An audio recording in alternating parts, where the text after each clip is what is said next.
that.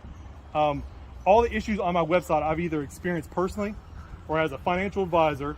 I sat across from the desk with my clients on a daily basis and heard those concerns and issues from them. So these issues are personal to me. When I talk about family, having a paid national family and medical leave program, it's because I've experienced it. I've experienced that. My wife just changed jobs 3 months ago. She is pregnant with twins now, three and a half months. Okay, we had conversations going. This was a raise. This was a promotion. Okay, and we have money, so don't get me wrong. I mean, but we sat there and had to go.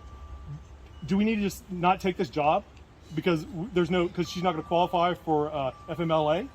You know, those are the types of issues. I've experienced all of those. Determination.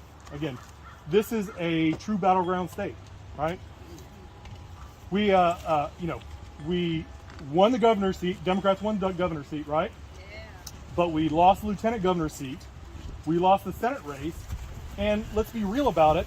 We lost the North Carolina Chief Justice of the Supreme Court race, Sherry Beasley's race. She lost that as an incumbent. So I had the determination to do that. That is why I'm here. If I didn't have the determination, guess what? I wouldn't be here because guess what? I just entered the race, a couple months ago.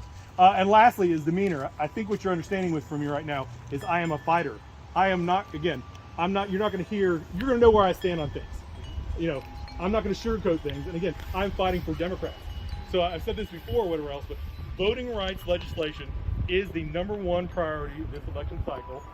And it should be that way for all the candidates, and that's why I entered, because none of the candidates are talking about it. And it should be for people even down the ballot as well, even if they're not doing it. We have to get voting rights legislation passed. 21 Republican state legislatures have passed voting rights suppression laws since 2020 based upon voter fraud, the false voter fraud claims, right? 29 Republican state legislatures have gerrymandered maps so bad that even if they only get one extra seat out of it, it's going to be an avalanche in the House, and the House is going to be lost for us for generations. You saw it. I mean, the Republican state legislature, we're a 50-50 state. I just talked about how we, Democrat, they tried to do a 10-3-1 map. 10 seats for them, 3 for Democrats, and 1 toss-up. So at worst case, they're 10-4. Best case scenario, they're 11-3 split. And then those same state legislatures, 19 of them have already proposed laws or put in place laws to take electoral control out of nonpartisan hands and put it into partisan hands.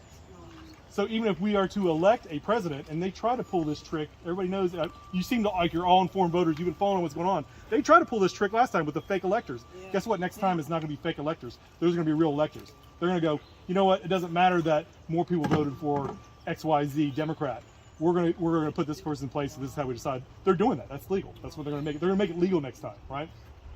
Voting rights legislation needs to be the #1 thing on the ballot, and that's why I'm running as well. If anything comes out of this, hopefully I can get whoever comes out of this Democratic race to talk about voting rights legislation and say, I'm not going to do a dang thing in the Senate until that happens.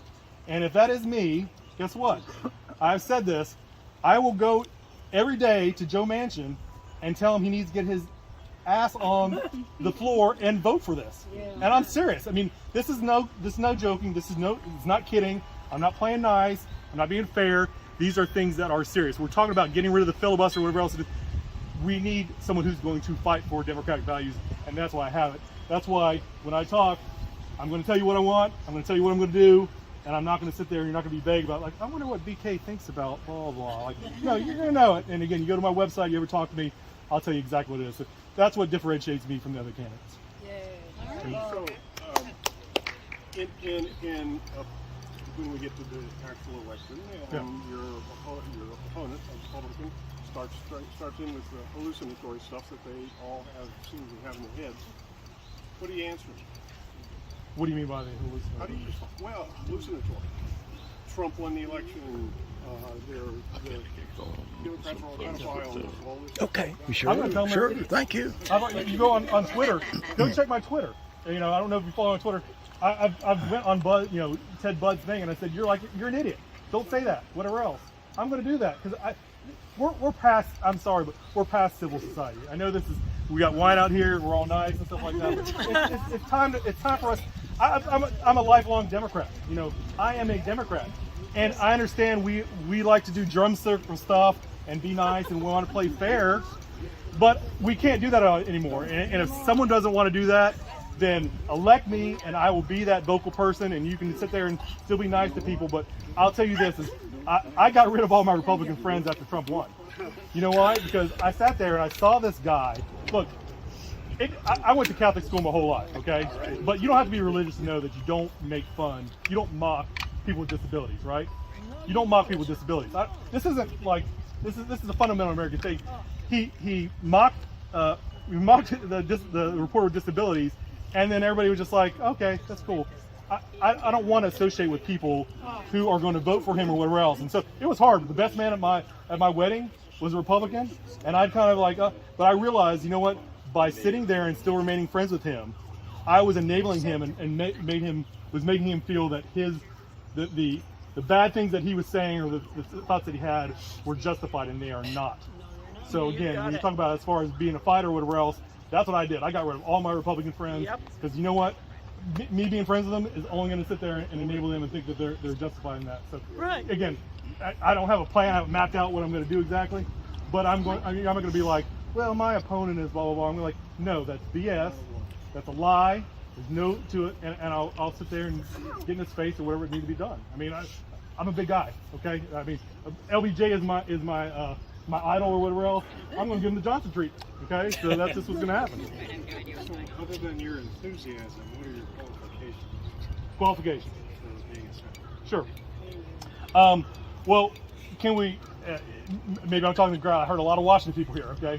But can we agree that necessarily being around politics all the time is the best qualifier for politics? Because if you've been in politics for 20 years, 30 years, or whatever else, do you really know what the common man is like? So I guess that kind of goes back to what I was saying before as far as my life experience. Again, my qualifications are all the issues that I'm dealing with or I'm talking about, I've experienced, so I understand what those are. I've been in politics for 20 years, even though my face name may seem unfamiliar. But the reason why is, again, I worked on John Edwards' campaign in New Hampshire in 2004.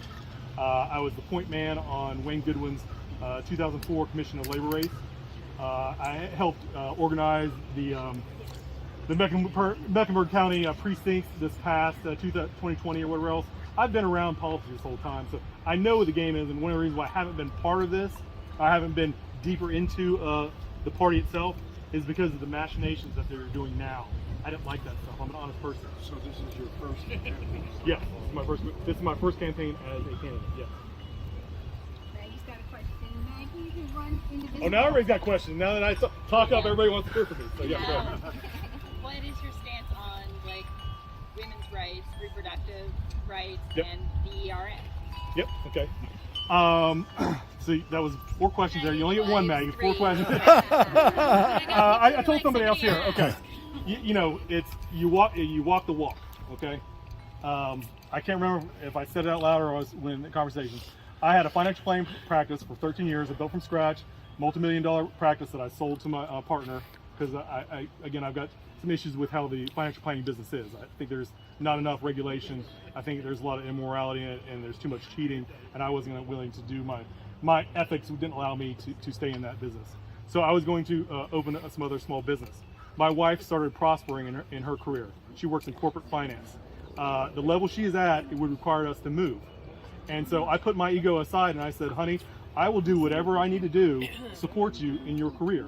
And so I've been a full-time homemaker for the last 5 years. COVID kind of put a little problem in us opening our franchise, but I've been a full-time homemaker for the last 5 years and a full-time caretaker for our 2-year-old daughter for the last 2 as well. So when I talk about I support women, I believe in women being equals or whatever else, that's what we do. I cook and clean, she earns the bacon, and we come home and work as a team. Okay. ERA, I don't understand why, because I've got this question too, and another stuff. How is the ERA not passed? How is the ERA not passed?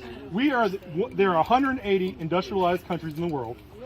We are one of only 2 that does not have women's rights guaranteed, equal rights guaranteed in our Constitution. That is ridiculous. How does anybody claim that we are the best country in the world or the best country ever in history or whatever you want to say without having that in there? So it's, I can't believe Republicans are basically sitting there, use the technicality that it expired back in '79, that needs to be passed, okay? What was the other part of that question? Women's rights, reproductive rights. Yeah. Basically, your stance on abortion. Reproductive rights. I've got, so if you want to know anything about me, other than what you've all heard today, YouTube. Go to YouTube. I got a YouTube channel. What I do have is a walking series. So get on that treadmill, 20 minutes. You hear me talk about things. One of the videos on there is talking about why we need paid family leave and medical leave. Abortion. I believe in a body liberty. Okay. What I mean by that is Roe v. Wade is based off the Equal Protection Clause in the 14th Amendment. That is what almost all of our other civil rights are built off of. Okay. So what I mean by that is women's access to birth control built off the Equal Protection Clause. Interracial marriage built off the Equal Protection Clause. What else am I thinking? A gay marriage built off the Equal Protection Clause. Even voting rights, all these voter suppression laws, they're arguing against those voter suppression laws with the Equal Protection Clause. So the whole point is this: when we talk about abortion, people's beliefs on abortion, I am not trying to convince anyone that they should feel that abortion is right or moral or ethical or whatever else. But whatever someone's religious beliefs are or whatever else does not trump our civil society. And if people want to get rid of abortion, then guess what? That means gay marriage is on the docket. That means voter suppression is legal. All those other things it's built off of can come crashing down as well. And they've talked about it too. Because did anybody see the news about Senator Mike Braun? Senator Mike Braun during the Justice Ketanji Brown Jackson's hearing, they interviewed him. Somebody interviewed him, and they said, "What do you feel about abortion? And he's like, "It should be states' rights, right?" And then the reporter said, "Well, what about things like interracial marriage?" And he's like, "Yeah, interracial marriage, and but it said all these things should just be states' rights." Again, they take one of those things down, the rest of them are on the line. So if you think that, I believe, we've got another candidate in this race. I'm not trying to pick on people, but he's a black man who believes in, he's a pro-life black man. I'm like, do you realize that you are arguing against your own voting rights, right?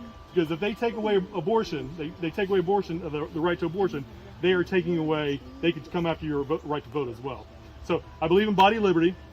What that means is, and again, we use it, everybody hears the term body autonomy, but now we've learned from COVID, that one, you can't have that one anymore because, you said body autonomy, I got a right to my body.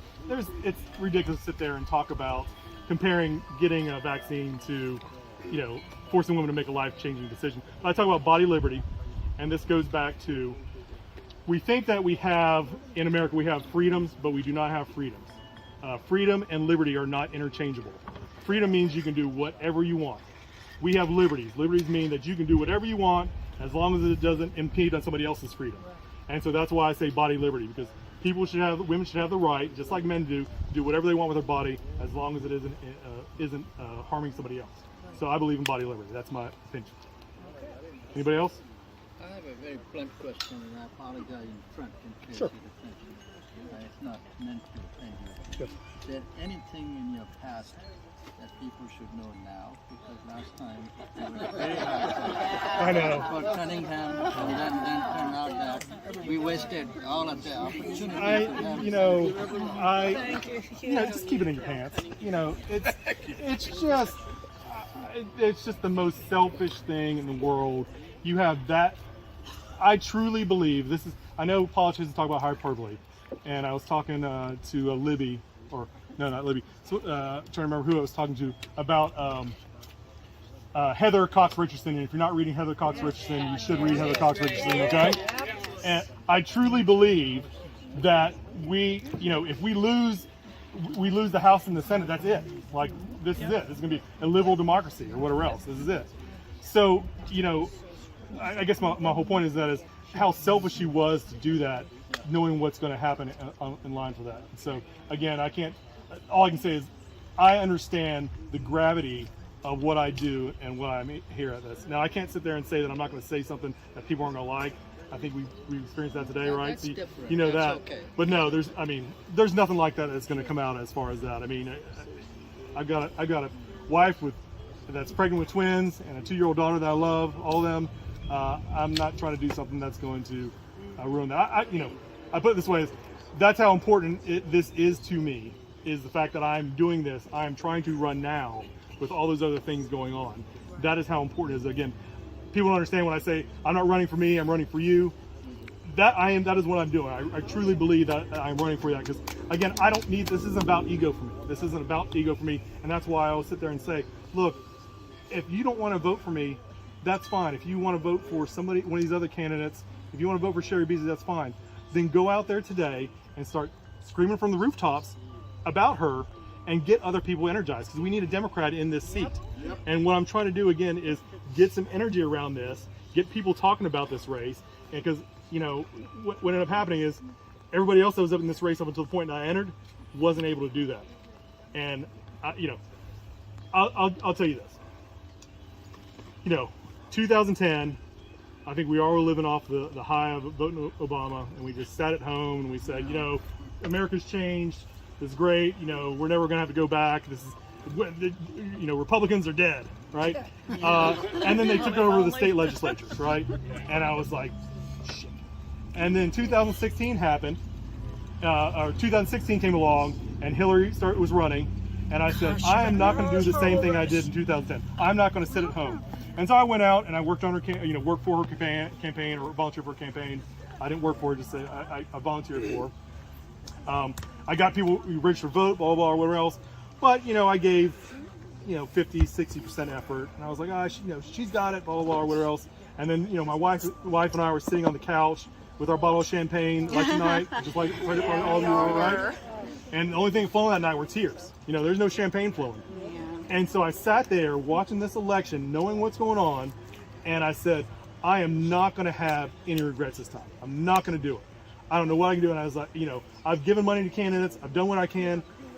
It's got to be me. I got to get in this race. I got to do it. This is what I do. I can't have any regrets. And that's why I'm up here in Weaverville talking to great people, with a wife waiting at home with me with twins and a baby or whatever else. I love talking to you, okay? But I love my family too. But that's why. I don't want to have regrets. I want to be able to sit there and, if it happens, then I go, I did my damnedest to make sure it happened. Yes. All right. Okay, BK. I am from Jamaica. Yeah. Don Reed. Okay. I'm so scared because if Trump and Harton and all those people get back into power, yeah, I'm thinking about moving back to Jamaica. Can we go with you? It's ridiculous. We actually, my wife said, maybe you shouldn't say this stuff. After Trump won, we seriously looked at other places. And I think I was telling Libby about we took a trip through Europe, and it really was one of the things that was a reconnaissance going, hey, if he gets elected in 2020, where do we want to live? Yeah. And I'm not going to say that isn't something that is an option for us, but again, that's why it goes back to why I'm running. I have that option. We make a good living. My wife can do her work from anywhere in the world. She can get a job over there or whatever else. We have the option to move away. As much as I love America, we can move away. Not everybody does. There are a lot of people who can't. There are people who can't move out of their own neighborhood, much less move across the world. So yeah, you're exactly right. That's why I am doing this, because guess what? I can move. Not everybody else can. Right. PK, given your late entry into the race, what's your campaign strategy to overcome the lower name recognition and visibility for you versus Sherry? You're exactly right. It's really hard. It's really difficult. I don't want to talk about it. I realized coming into the race that I was going to need to do something different. I think that's why you hear me. I'm normally this way anyway, but I realize that at the same time too, as someone who, I don't want to sit there and say I don't have any filter, but someone who's going to be a little more bold in terms of what they talk. That's at least one thing one thing that distinguishes me and that can get me that name recognition. It's gonna be an uphill battle, but there are a couple things I'm going to talk about. Thank you for coming. Initiatives that I'm going to try to get some media attention to bring some as far as that. One of the things I talked about earlier was what's known as the American Profit Sharing Plan. American Profit Sharing Plan. It is a universal income-based plan where, again, we sit there and talk about all these issues that we have, right? We talk about health care, we talk about student loans, even something as far as crime, right? We always talk about I'm a businessman. everybody's always trying to talk about lower costs. It's lower cost, lower cost. My wife's in corporate finance, right? And she, when they need to meet budgets, they cut people or cut costs, right? But at some point in time, you got to get profit. You got to raise revenue. And so it's one of those things. Why do we always sit there and talk about, when we talk about affordable housing, why are we trying to sit there and lower the price of stuff? Why don't we put money into people's hands, and then guess what? That more places are affordable. So it's promoting things like that. It's hopefully getting some media attention for stuff like that. American Profit Sharing Plan, Universal Basic Income. Also, one of the things that I talk about as far as supporting small businesses would be, and hear me out on this, one of it is sunsetting 401k. So basically getting rid of the rule so that no contributions are no longer able in the future. Replacing that with the Social Security Plus, which is a voluntary national pension plan that people will obviously opt into that runs parallel with Social Security. The reason why you do that is one of the things that keeps people in their employers is their 401k plan. That is a disadvantage of small business owners, because as a financial advisor who is trying to work with small business owners, they were always like, I'd like to offer it, but I can't keep, it's the catch-22. I can't get people to stick around long enough to want to give them something, but then they don't want to stick around long enough because I'm not giving them something. And they can't afford it, because they're always like, well, I work on small margins, I can't really afford to get, I want to save, I could do that. So that's just one of those advantages over the last 40 plus years. Healthcare is another thing that is giving corporate advantages, corporations advantages over small business. So again, it's talking about some of these bold plans as far as that. Hopefully the media can see something about it. You know, the best way too is everybody that's here today, if you like what I'm saying, or at least think that my voice is good, a good influence on this race, you know, like me on social media, if you see a post you like, whatever else, things like that to get kind of traction. So you're right. I mean, what can you do? You can't sit there and tell the media, hey, you know, we've had a... We did invite them today. Yeah.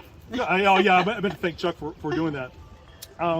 Again, I'm not trying to build myself up by putting somebody down, but Sherry Beasley just hasn't wanted to engage. So you're talking about as far as that, we've had at least 2-3 Republican GOP things, you know, or debates. She doesn't want to do any debates. She doesn't want to do any forums. She doesn't want to do anything that's going to cause attention. She's just cruising into the line because she realizes she doesn't need to engage. But that's how you get, you know, it's not about me getting notoriety. It's about me elevating this race. So that's what I'm trying to do. And again, that's what I'd say is if someone is a Sherry Beasley vote, well, guess what? You should still be maybe talking about me. Say, hey, she's still going to win anyway. Let's talk about DK. So at least there is some, you know, when the polling comes out, they'll at least do some type of polling. There's been polling since November, right? Yeah. So I was talking about the same thing that my wife did. I haven't seen, you know, the candidate, the Democratic candidate that is running. Right. I had to go Google to find out who is really running. Yeah. So what's the problem with that? Why they don't have an advertisement like the Republican? You know, what's the problem with that? Here's the problem that happened. Again, talking as far as that is, you know, Jeff Jackson started running. He was here 4 times. Yeah, I was an early supporter of Jeff Jackson. I like Jeff Jackson. Me too. You know, I had issues with him in September. Issues with him personally in September, so I was considering entering back in at that point in time. But you know, he probably forced a lot of good candidates to not enter the race because they said, okay, either he's going to take everything, or you know, I'm fine endorsing him, and then he drops out. Yeah. And then he clears the field or whatever else, or you know, and Raleigh cleared the field for Sherry, and then there's you know, every article is this is Burr's seat, one line about Sherry being the presumptive candidate, and then 8 or 9 paragraphs talking about the Republican candidate. So. All right, thank you, BK. We're going to wind it up. We're going to wrap it up. Thank you so much Thank you all. for finding us in Weaverville. I will.